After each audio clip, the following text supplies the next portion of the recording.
So the panel includes three longtime contributors to BPEA, both as authors, discussants, members of the panel.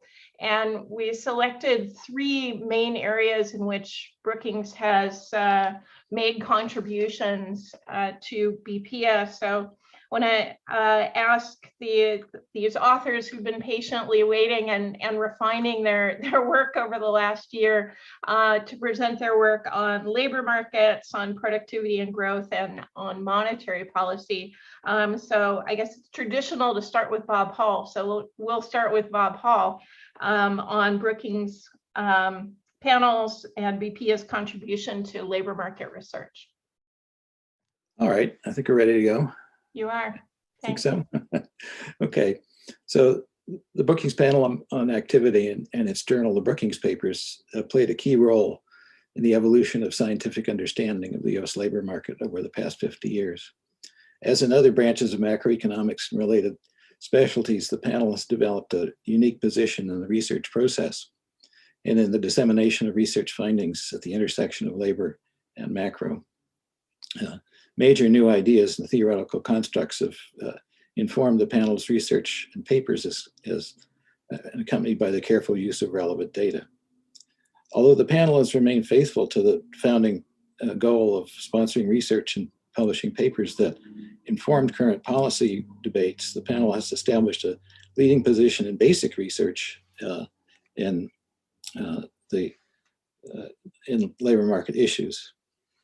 It's been my privilege to be involved in the panel's activities as an occasional author, frequent discussant, and inveterate formulator of off-the-wall remarks from the floor, ever since the price of a room at the DuPont Plaza Hotel was $14. That was 1970. My remarks come in two parts. First, the labor market topic that's received the most attention from the Brookings panel is unemployment. So a lot of what I'm going to discuss today relates to papers on unemployment, but not all. This preoccupation is not surprising. Unemployment, shown in the first slide here, is a key indicator of the state of the aggregate economy. Unemployment receives as much attention from macroeconomists as from labor economists. In fact, sometimes I think more. And it's been a very important topic throughout the history of the Brookings panel.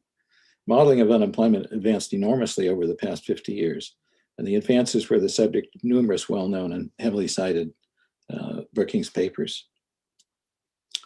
But Brookings papers also covered labor market topics apart from unemployment, and I'll be talking about those too. So first of all, on unemployment, this picture shows the unemployment since the CPS survey went into effect in 1948, and unemployment is close to a stationary, untrended, mostly high frequency indicator, which means it's the ideal indicator for talking about the business cycle. You don't need gray bars to see when a recession occurs if you're looking at unemployment. That's one of its big advantages. Now, traditionally, unemployment was analyzed in a Walrasian competitive equilibrium type of framework. And in that framework, if we were considering the economy to be out of equilibrium, unemployment was taken to be the difference between the Walrasian supply and demand for labor. Then, right around the time when the Brookings panel was formed, we began to do something which was identified as landing on another. Oh, I know what the trouble is. Hang on. There we go. The Walrasian continent was the traditional view that I just mentioned. The new view, identified as the landing on the non-Walrasian continent, which I'm taking here to be the USA, was something that has now dominates the theoretical and most practical discussions, certainly in the Brookings Papers, of the theory and practice of analyzing unemployment. The paper that I'm referring to that announced that this was landing on the non-WALRASIAN continent went on to explain, and this is, I've loved to quote this, and I've quoted it many times, maybe getting bored from this, that this is Edmund Phelps writing. It's been a mind-expanding trip. We need never go back to P dot equals alpha times D minus S, and Q equals the minimum of demand minus supply. That's the view that was aimed at, and I think, at least in my opinion, successfully eliminated. So the gapology approach to unemployment has pretty much been replaced by the notion that the unemployed are engaged in purposeful activities, dealing the best they can with frictions in the labor market. That was controversial at first, but less so today. And today you can write what's become the Diamond, Mortensen, Bicerides view, which is a new view, the landing on the new continent, that emerged from that revolution that occurred right around 1970, right around the time when the panel got started.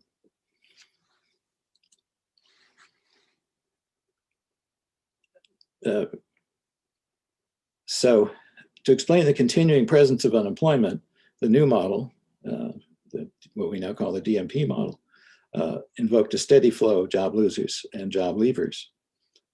Unemployment in the stochastic equilibrium of inflows of workers to the pool of unemployment arises in the stochastic equilibrium of inflows of workers to the pool of job seekers and outflows from the pool. This new view grew in influence to the point of receiving a Nobel Prize in 2010. So it is fair to say that it's deeply embedded in the profession today. Many established macroeconomists in 1970, though, gave this view a chilly reception, arguing that search and matching theory was blaming the victim by making job search somehow voluntary. But that negative view of this, I think, has pretty much disappeared today, although you still find occasional pockets of. Okay, so most microeconomists today view unemployment as the result of rational conduct of job seekers in the face of labor market frictions that impede the job finding process. Perhaps the single most important aspect of the new view is to make rigorous theoretical sense out of the concept of labor market tightness. The concept was obviously important. We knew that labor markets could be tight or slack, but we didn't have a theory of it until this theory began to develop around 1970, and then took hold as a view, especially prominent in the Brookings Papers. Sometimes, notably in the years up to 2020, the labor market is tight. It was, in fact, when I wrote the first edition of these remarks, the unemployment rate was 3.5%. And there's many remarks which I had to change about the current unemployment rate, which right after I wrote that, just a few days after I wrote it, the unemployment rate just zoomed up to 14, or some people would say 17%. It was just a remarkable spike showing in that picture, which I can go back to. That's the spike. Okay, so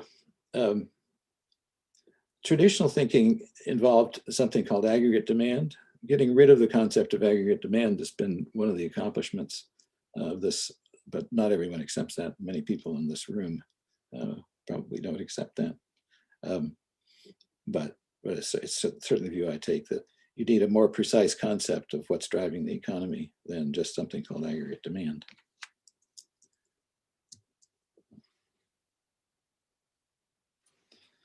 So a paper appeared, by the way, you're going to notice as I discuss individual papers that I never tell the names of the authors. It would take too much time, and it's going to be hard enough to get through this. So, but you can guess probably accurately in many cases. A paper appeared in the first year of the panel's existence the first of quite a few to study the flows into and out of unemployment for various demographic groups. It concluded, quote, unemployment is high at full employment, the topic of the paper, because first, normal unemployment remains high. The natural flow of workers through the labor market is high. And second, there's an additional component of abnormal unemployment. Members of some groups in the labor force do not follow definite careers, but change frequently and erratically from one job to another, experiencing unemployment with most changes. So I like that paper. Next in the line of Brookings papers that studied the flows in the current population survey was one that extended the investigation into what the literature now calls the three-state model, adding consideration of time spent out of the labor force to the story. And that's been an important, very important, especially recently. As I mentioned today, the movements of participation, which this brings into the story, have been very important under COVID. One of the discussions of that paper nicely summarized its conclusion. The paper, quote, shows clearly and dramatically the dynamic character of most unemployment. For most workers, unemployment is a state through which many pass rather than a condition that constitutes a chronic problem for a fixed group of workers. That commentary, which I found very interesting in terms of what amounts to archaeology at this point, included the Cobb-Douglas matching function in exactly the same functional form and notation that's been used in hundreds of search and matching papers in subsequent decades. I think it may be the first time that matching function was written down, and as an interesting contribution that I was unaware of until I prepared these remarks. Next in order in this line of Brookings papers in 1976 was a paper that continued the development of the three-state dynamic model. It introduced the study of what has become to be called the ins and outs of unemployment, rates of inflow to unemployment from job loss and rates of outflow from job finding. It recognized that part of the rise occurs because of demographic shifts toward groups. It recognized that part of the rise in unemployment in the mid-70s occurred because of demographic shifts toward groups with higher normal unemployment, but concluded that there was more to the story.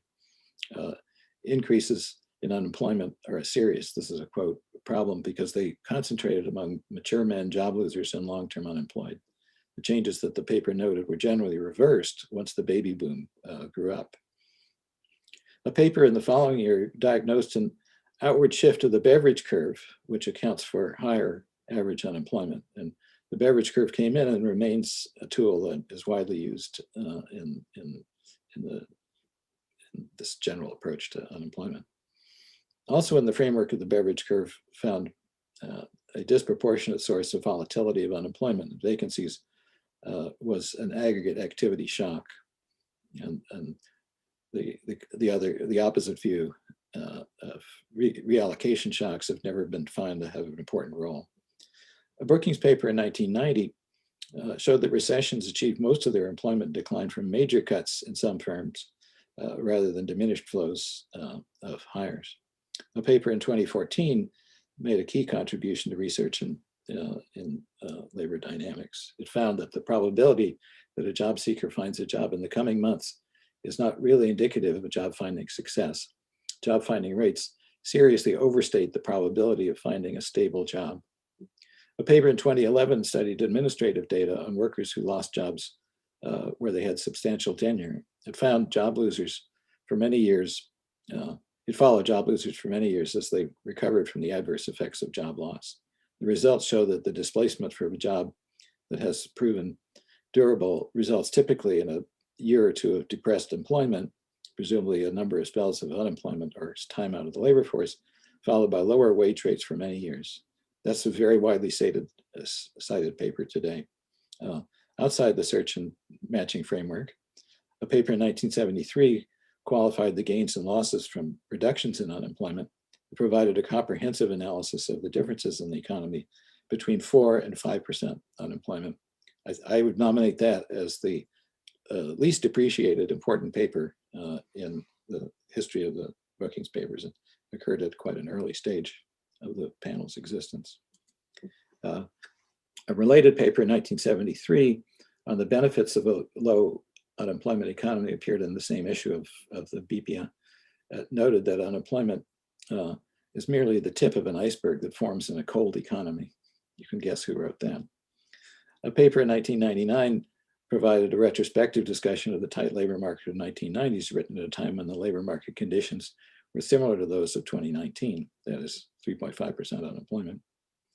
A paper in 2006 contained a comprehensive review of data on labor force participation. And we're looking forward to a repetition of that, given the importance of recent changes in participation. In 2014, a follow-up Brookings paper showed that the forecast published in 2006 proved to be quite accurate for 2014, despite the upheaval in the labor market from the financial crisis and deep recession of the intervening years. This finding confirms that the decline in participation over that period was not the result of a slack labor market, but rather represented the realization of forces in place before the Great Recession. A recent Brookings paper in 2020 studied the super tight labor market of 2019 in a framework that recognized heterogeneity among the unemployed and other job seekers. The paper concluded that the apparatus underlying the search and matching model performs reliably even at unemployment rates under 4% once composition effects are taken into account. Last but conspicuously not least was the explosion of unemployment in April 2020, as you can see in the picture that's showing, from the pandemic. The Brookings panel swung into immediate action, scheduled a special meeting on the macroeconomics of the pandemic in June of 2020. One paper documented the huge 21% decline in employment that occurred at the March and April of 2020, especially April, as the economy shut down. It also showed that the recalls of workers on temporary layoff occurred in May, anticipating the sudden imports of layoff recall. And those only recently, those effects are disappearing. That process dominated labor market dynamics in the later months of the pandemic. The second paper studied a variety of high-frequency data sources to demonstrate the concentration of reduced hours of work in the retail and hospitality sectors. The authors found that the vast majority of laid-off workers expected to be recalled, and some had already been recalled by June. The regular September 2020 meeting of the panel included a detailed structural model of the pandemic labor market. It's the most advanced state-of-the-art implementation of DMP ideas, I would point out especially. The paper emphasizes the importance of treating unemployed workers who expect to be recalled differently from those who have definitely lost jobs. That's a topic that I've worked on as well. Do I have any more time? You should be wrapping it up, Bob. Okay. I was going to say more, but I should probably skip it about other labor topics, but it would be, I'll just skip over that. Okay, so concluding remarks. Prior to the panel's founding in 1970, the Brookings Institution's main involvement in macroeconomics was the sponsorship of and funding of the Brookings model of the US economy. The panel's founders, Okun and Perry, believed that macro advances the science if we attack the subject in chunks, issue by issue and event by event. The founding motto of the panel, this has probably been forgotten, but the founding motto of the panel was no big models, and none has ever appeared in the pages of the papers. I hardly need to say how much I agreed with that motto. It's what attracted me and it kept me as a participant in the panel. In that respect, the Brookings panel was a complete innovation. Nothing like it existed in macro or in any other branch of economics. I congratulate the designers of the Brookings panel on economic activity for a remarkable and durable achievement. Thank you. Thank you, Bob. The next speaker will be Bob Gordon on productivity and growth over the years at BPEA, to which he has contributed much. It's like Bob Hall has to the labor market piece.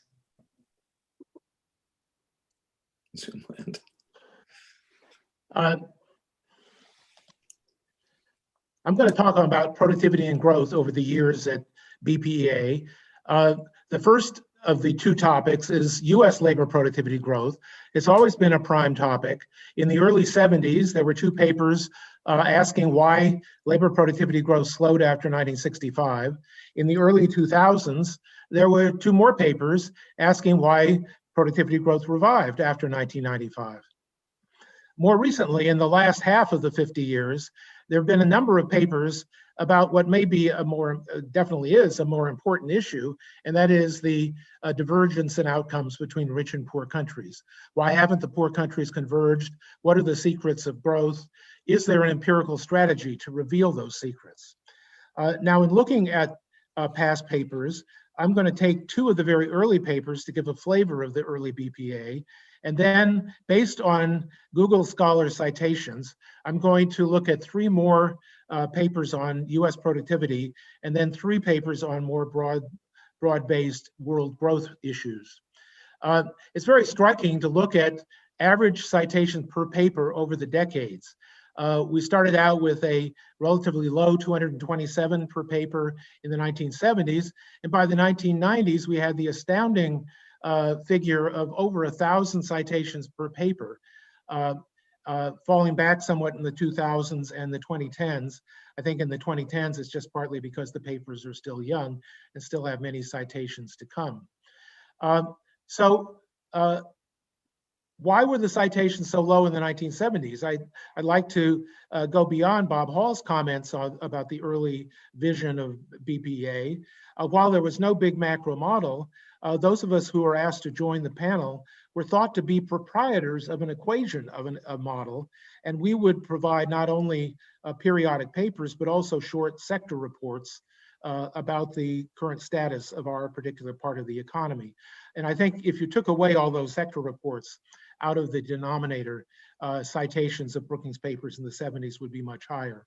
About the short-run orientation of the panel in those early days, quoting from Volume 1, Number 1, Page 1, particular attention is devoted to recent and current economic developments that are directly relevant to the contemporary scene.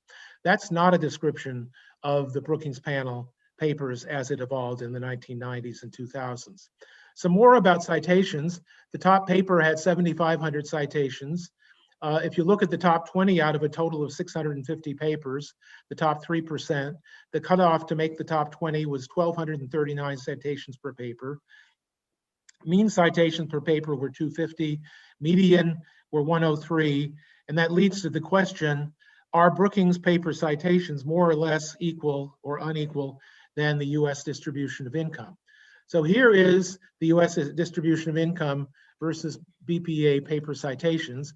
The top 0.1%, 9% of the income versus 5% of the citations, a little more equal or likewise in the top 1%, 20% of the income is accounted for by the top 1% of earners, 15% of the BPEA citations.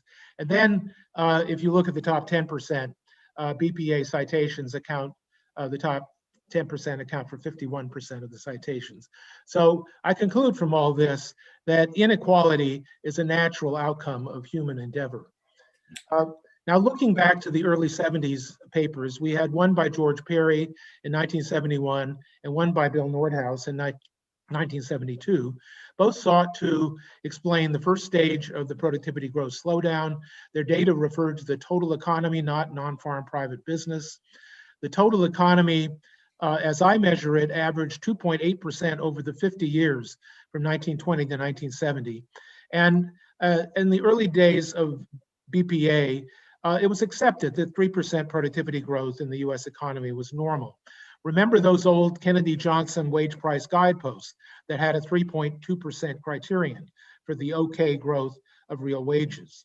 But by 1971, the evidence of a post-1965 slowdown was there.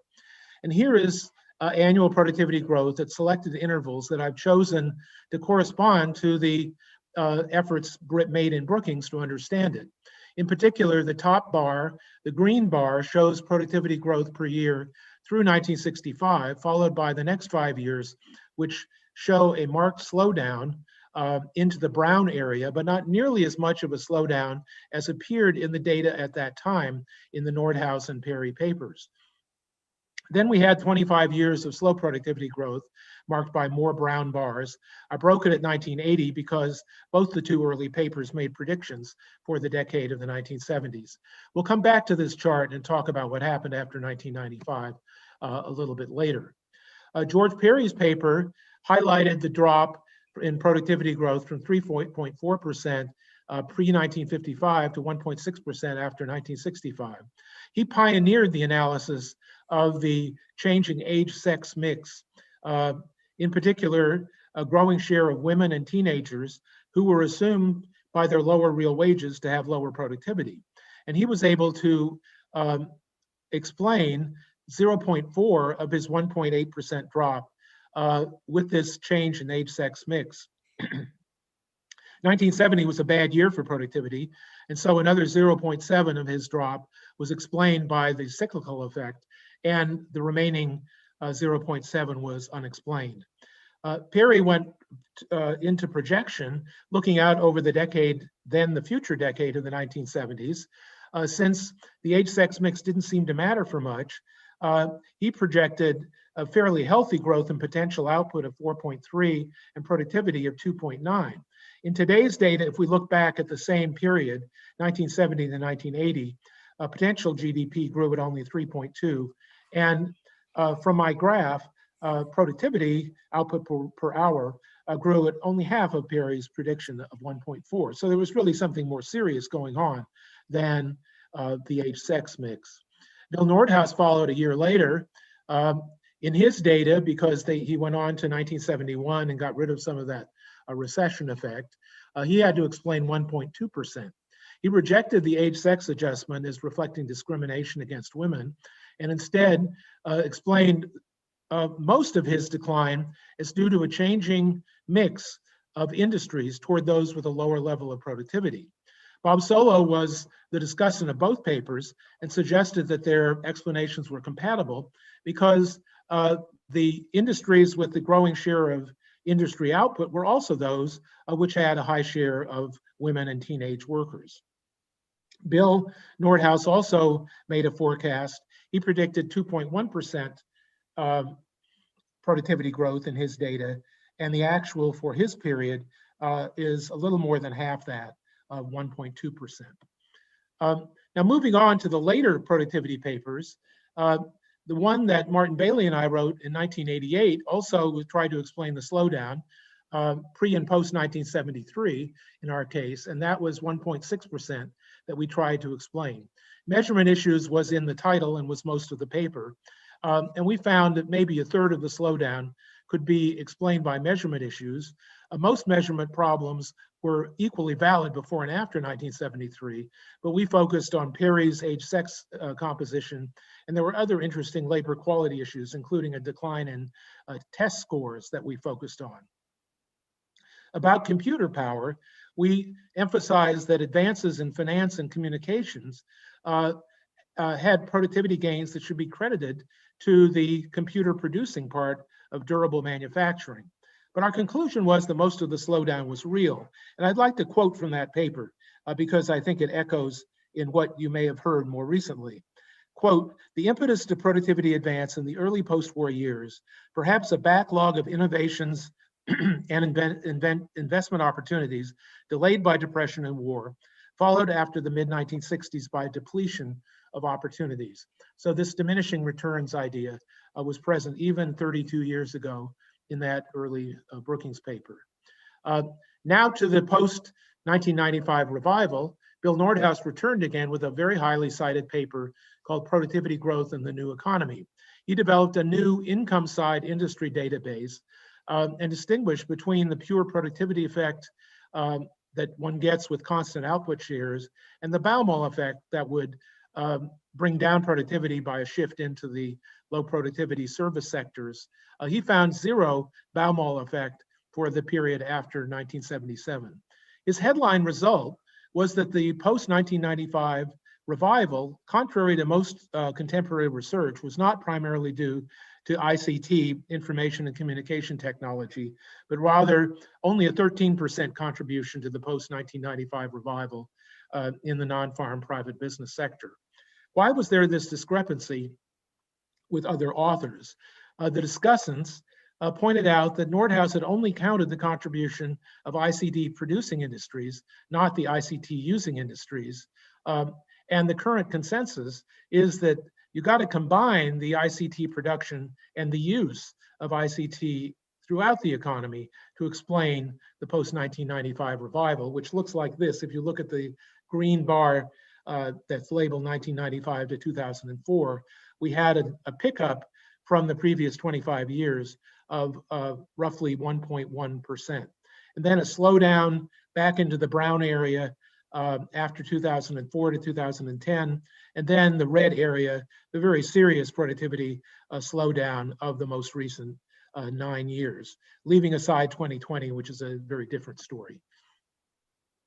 The last of the productivity papers I'll discuss was by Erik Brynjolfsson and two co-authors, trying to make sense of this ICT effect. They studied hundreds of computer-using firms over 11 years.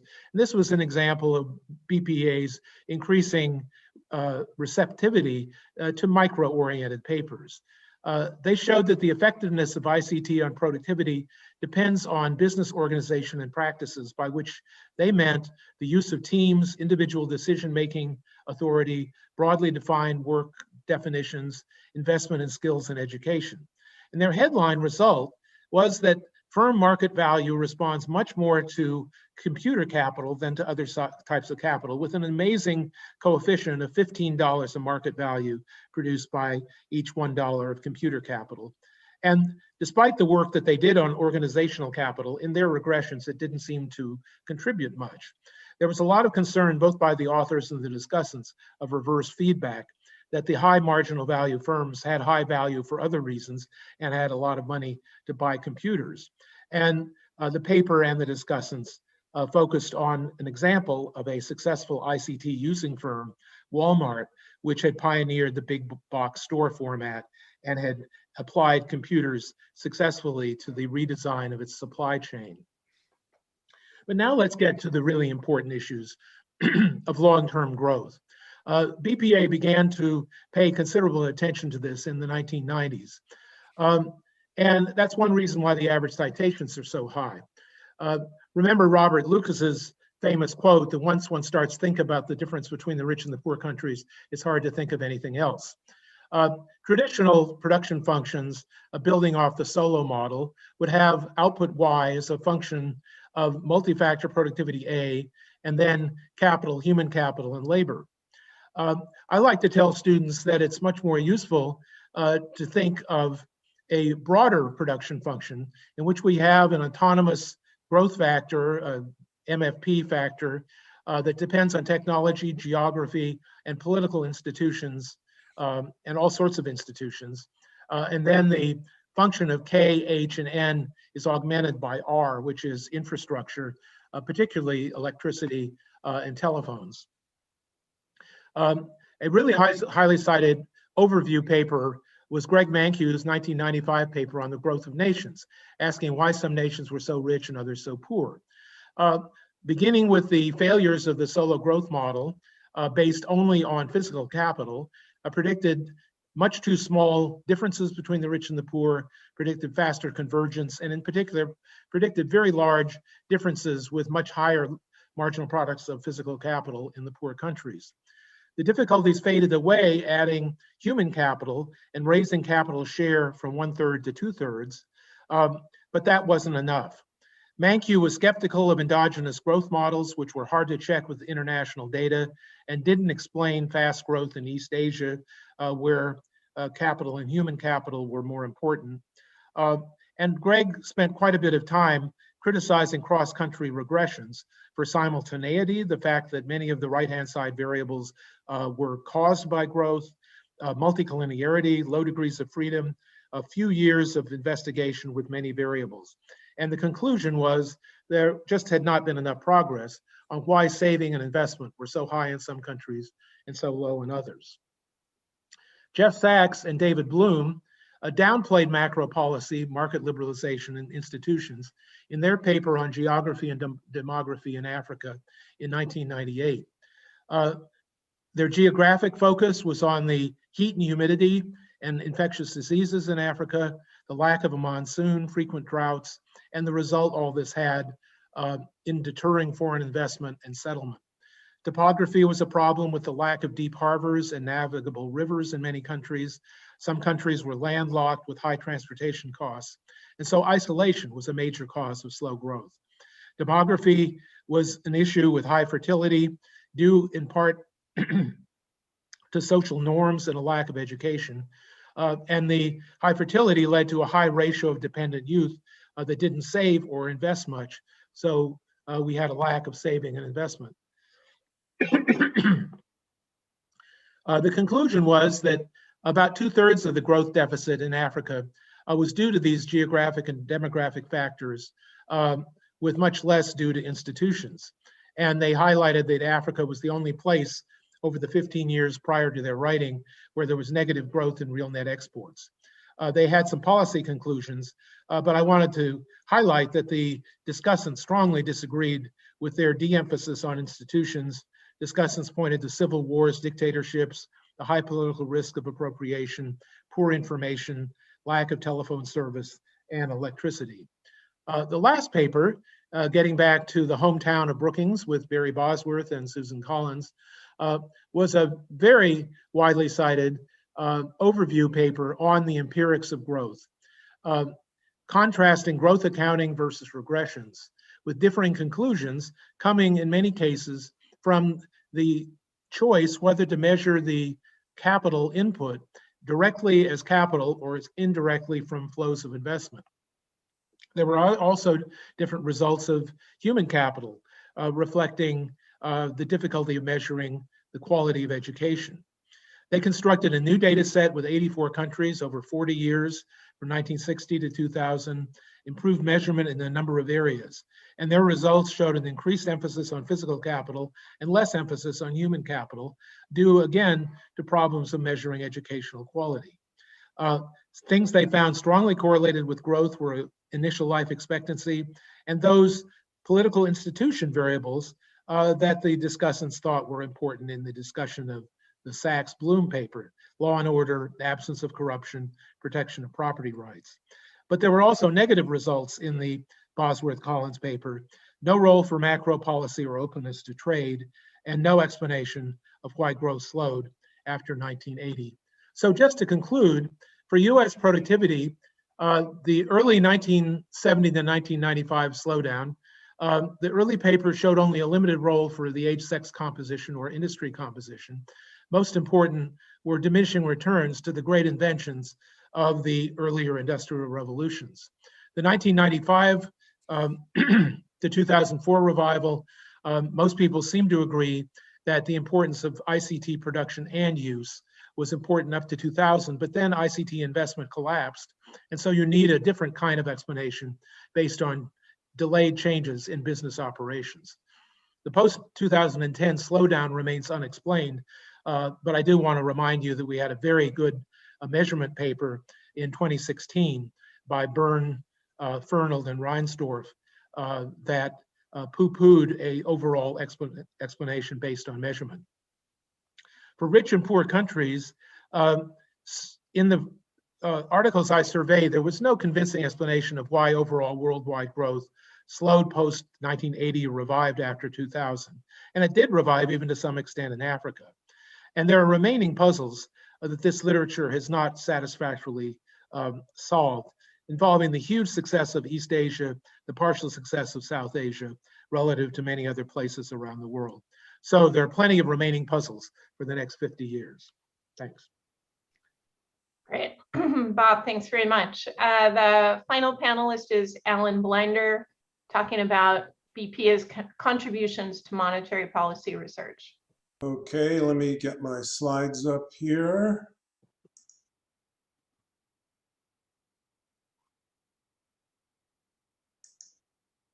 Okay, can you hear me and see the slides? Yes, we can. Okay, very good. So my assignment was to talk about monetary policy, which if you interpret it broadly could be almost anything. As you'll see in a moment, I decided to focus on three aspects. This first slide is just to show you how much Brookings has changed. We lost your slides. You Alan. lost my Those Bob slides. Gordon slides. You still have Gordon's slides up there? Hold on. No, no, we just have the gallery. All right, I wait a have second. to just share them Wait again. a second, I might not have shared it. I'm sorry. You know, this is the old guys panel here. We sometimes look Okay, you got it, Alan. There we go. You're there. I've got it now. Okay, so as I was saying, well, you couldn't see it. This is showing you the huge changes at Brookings over 5 years, 50 years, sorry. I think it's important for what I want to say here that you remember roughly what macroeconomics was like in 1970 when the panel began. This could have been a very long list, but I just want to highlight that loose theory was much more tolerated then. It wasn't like people didn't believe in micro foundations, but it hadn't been raised to the level of a religion. And I think a lot of what goes in DSGE models now would not have been of interest to a lot of macroeconomists in 1970. Among those is something Bob Hall mentioned, that giant macro models rolled in the earth back in those Neolithic days. One of them had a home at Brookings, as Bob mentioned. And something that's often forgotten and maybe best forgotten, but I will spend a couple of minutes on it because it was important in the early days of BPEA. The Keynesian monetarist wars were at their height, really, around 1970. I don't know exactly where to date the height, but they were big deals in 1970 with such giants, not giant dinosaurs, but giants like Milton Friedman and Paul Samuelson in the forefront of those battles. So that was the way things were sort of in 1970 when these two gentlemen, Art Okun and George Perry, assembled what I'm calling here the whiz kids to constitute the first Brookings panel. And this is not the full list, but this is the young ones. And I just want to emphasize how young they were. The old man of the group was Bill Poole, who was 33, Branson, Gordon, Bosworth, Hall, who was 27. This was a very young, smart group with all whose names started with a B. I'm not sure that was important to Art and George in picking them, but this was quite a good group. All of them are blissfully still with us today, except for my colleague Bill Branson, who died far too young. I want to make an important demographic point that I'm younger than all of these guys. So this is the old man's panel, but Gordon and Hall are older than I am. So that's for the record. So as I said, monetary policy could encompass almost anything you could think of, including search theory and unemployment and so on. I want to concentrate, because of its importance in the Brookings Papers and in the way monetary policy is done in general, on Phillips curves. I'll spend a few minutes, because of its great importance, now forgotten in the early days of BPEA, on the monetarist Keynesian debate, and then spend more time on papers that offered ideas for monetary policy or evaluations of monetary policy. Generally, that was US monetary policy. So those are my three topics.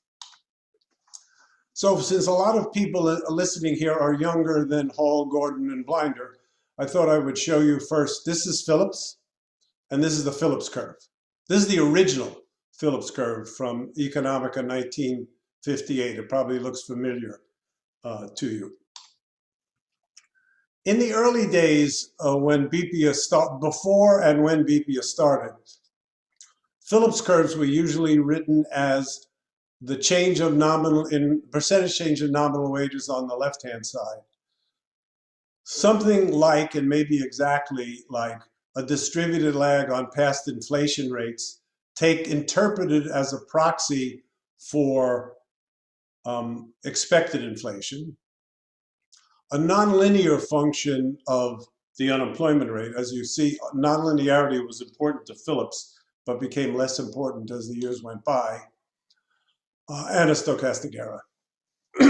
And in the early days, there was a strong empirical consensus that the sum of these alpha coefficients, which you could think of as just the coefficient of expected inflation, or was thought of that way, I should say, was less than 1. So for Phillips, it was 0 by constraint. Phillips actually mentioned this in his original paper and said it's probably not important.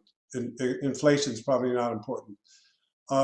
Richard Lipsey, who was a colleague of Phillips at the LSE at the time, didn't buy that, used more conventional econometric methods, and estimated an alpha of 0.76. In the very first Brookings paper, Bob Gordon, whose name you will see on many of these slides, estimated an alpha of 0.45. So there we were.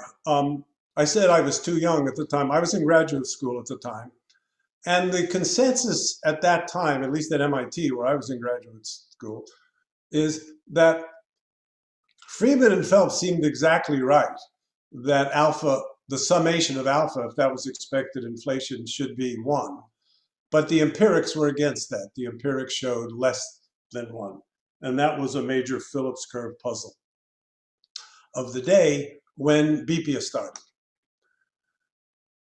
Bob Gordon already in 1972 sort of solved the problem, cheating slightly, with a nonlinear alpha.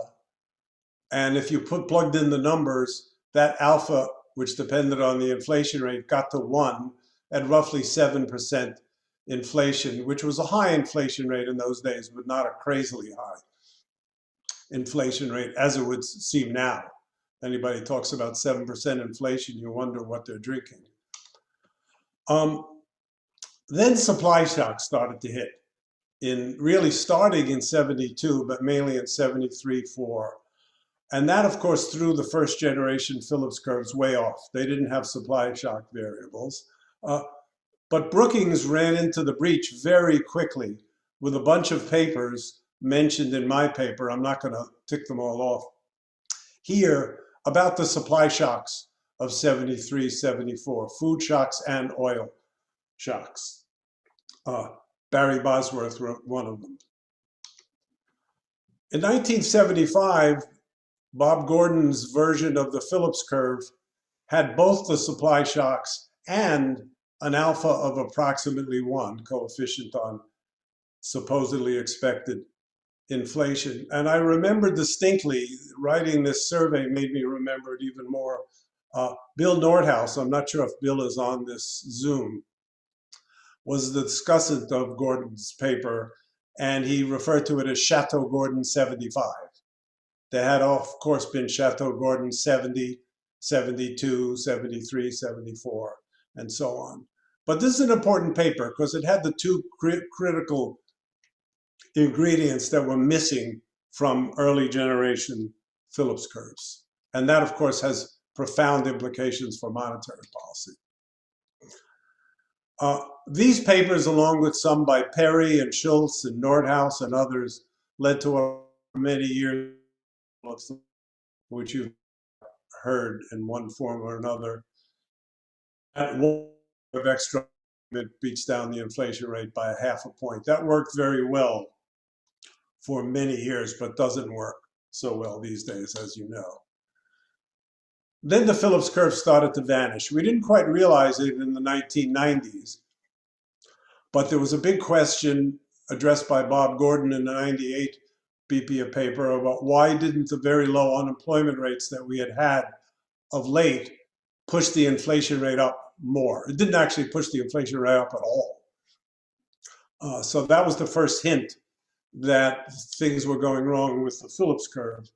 The next big hint, also addressed in BPEA, was why didn't the Great Recession pull the inflation rate down more? We had tremendously high unemployment for a long time, and inflation did come down a little, but not very much. And that was addressed by a number of BPEA papers, including one by Kruger, Kramer, and Cho in 2014. The third question on the vanishing Phillips curve is what in the world happened? it wasn't, so it turned out not to be just a question of what was funny in the late 90s that inflation didn't go up more, or what was funny during the Great Recession that inflation didn't go down more. It's that through this century, the 21st century, we haven't had a Phillips curve. And this, as all of you, I'm sure, on this Zoom know, is still an unanswered question, though a number of people have taken some shots at it. And I, for one, eagerly await Chateau Gordon 2022, which will give us the answer to this. So Bob can get to work on this right after today's panel. Second topic I said I was going to take up briefly is monetary growth and monetarism. The originators of the panel, Art Okun and George Perry, took it, it seemed, as part of their mission to remove the scourge of monetarism from the earth. And there was a lot in the Brookings Papers, some of it pushed in by Okun and Perry, including a little piece in a paper Steve Goldfeld and I wrote, but in many, many other places. Pulling the empirical rug out from under monetarism. One irony here is that Bill Poole was original member of the panel. Poole was a monetarist, and it was his QJE paper that actually, it turned out, laid the set the stage for the intellectual destruction of monetarism when so-called LM curves became the whole ball game, and that, according to Poole's analysis and many papers that followed Poole, meant that you should be targeting interest rates, not the money supply. I want to point out an historical irony here, that monetarism had its ascendancy on what I believe was the false accusation that Keynesianism was inherently inflationary. So the monetarists blamed the rising inflation on Keynesian attitudes and Keynesian policies, rightly or wrongly. I just said I think it was wrongly, but rightly or wrongly, that contributed to the rise of monetarism, both in intellectual circles and in policy circles. But then monetarism fell because of this Poole, and not because of Poole's analysis, but because the high inflation that we got spurred a lot of financial innovation, which in the Poole world translated into gigantic LM shocks. This is the period in which the Fed was trying and other central banks to come up with some monetary aggregate for which there was a stable demand, and they didn't succeed very much. Well, during the 70s and 80s, there were a whole host of papers listed in my paper on the question of money demand and financial innovation. The most famous one, I think, is Steve Goldfeld's The Case of the Missing Money, but there were many. As I was looking at these, I noticed that I was the discussant for a paper by Tom Simpson of the Federal Reserve in 1984. And I usually hate quoting myself, but it seems very apropos here. I wrote in that discussion that an intelligent brief about, remember, this was coming from a Fed staffer, an intelligent brief about why the Federal Reserve should not have done what it did during the Volcker monetarist period. And Bill Poole was constantly there. As I said, you can see a list of Bill Poole's papers in my paper. He was overworked by Okun and Perry, but I think never convinced that he should denigrate monetarism. Bill is probably not on this Zoom, but if you are, Bill, that was an enormously impressive amount of work. All right, my third topic, advice for monetary policymakers. And I just put this up here to, especially for the younger members on this Zoom, to recognize the breadth in time and in intellectual development. Since Brookings started giving advice to Arthur Burns as chairman of the Fed in 1970, through all these other gentlemen and one lady, right up to Jay Powell today. Alan Greenspan, Ben Bernanke, Janet Yellen all attended the Brookings panel at one time or another.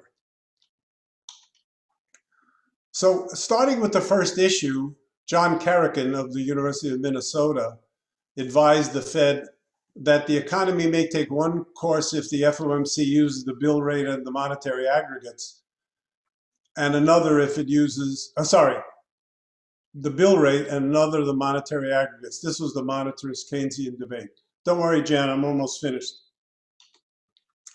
In the very next issue, Bill Poole, in one of those many papers he was called upon to produce, wrote that politicians and the informed public now clearly recognize that excessive zeal in fighting inflation will produce excessive unemployment. There's a plea for gradualism that I at least don't associate historically with monetarists. But that was Poole in the BPEA second issue. In 1972, Art Okun wrote a notable paper on the rules versus discretion debate 5 years before Kydland and Prescott, but of course a quarter century after Milton Friedman had first raised this issue for very different reasons than Kydland and Prescott's time inconsistency reasons. A short digression, because it still hasn't really got into the macroeconomic argot very much. The Kydland and Prescott, and then followed by Barrow and Gordon and many others, models basically predicted that inflation would be too high because of the time inconsistency problem, not that it would rise for about 15 years and then fall starting in 1980. This is not a prediction of the Kydland-Prescott model or the Barrow-Gordon model by a long shot. Continuing on the early days, I found this, I didn't really remember it. There was a notable BPEA debate on monetarism versus Keynesianism between Jim Tobin, who may have been the leading Keynesian of the day, and Bill Poole, who was always being overworked by the Brookings panel. And I'd like to pause 6 seconds while you guess who the two discussants were. Nobody guessed, maybe Bob Gordon guessed. Aaron Gordon and Robert Gordon, father and son team. Not exactly, by the way, paired to be one monetarist and one Keynesian, I might say. But I thought there was poetry in this choice of discussants. The next year, Franco Modigliani and Lucas Papademos offered one of the earliest estimates of what they called the NAIRU, later corrected to NAIRU, in the 5-ish range. And interestingly, in that paper, they said, monetary policy should be aimed at explicitly stated targets for real output and employment, not nominal anchors. This is another indication of how things have changed. This is not about nominal anchors, this is about real anchors. Because he went on to bigger and better things, I think it's worth remembering that Ben Bernanke appeared in the BPEA 4 times with papers. I didn't look for discussions on the credit crunch back in '91, on oil shocks and monetary policy with Gertler and Watson in '97. When he was a Federal Reserve governor with 2 Federal Reserve staffers, Vince Reinhardt and Brian Sack, on the lower bound issue. This is a well-cited paper. And then most recently on the real effects of disrupted credit during the financial crisis, something that he saw firsthand. Just a few other notable highlights, and then I'll wrap up. There was Paul Krugman's famous paper on the liquidity trap coming back. It's back, I think 3 A's is how he spelt it. A well-known paper by Egerton and Woodford on monetary policy at the lower bound, which led, apropos of what you heard from both Hall and Gordon, of BPEA things feeding into policy, to the lower for longer strategy that the Federal Reserve adopted under Janet Yellen's chairmanship. And in 2009, John Williams on why the 2% inflation target might be too low. Whoops, did I say John Williams? It was probably his evil twin, because the head of the Federal Reserve Bank of New York would have never said such a thing. Of course, he wasn't the head of the Federal Reserve Bank of New York at the time. Finally, there was a host of papers in the 20 teens on unconventional monetary policy, notably including one by the then recently former chair of the Fed, Janet Yellen, and maybe an equally notable paper by Eric Rosengren of the Boston Fed and others, which basically called for what became the Federal Reserve's review of its strategy, tools, and communications. If you were at BPEA that day, you heard it here first.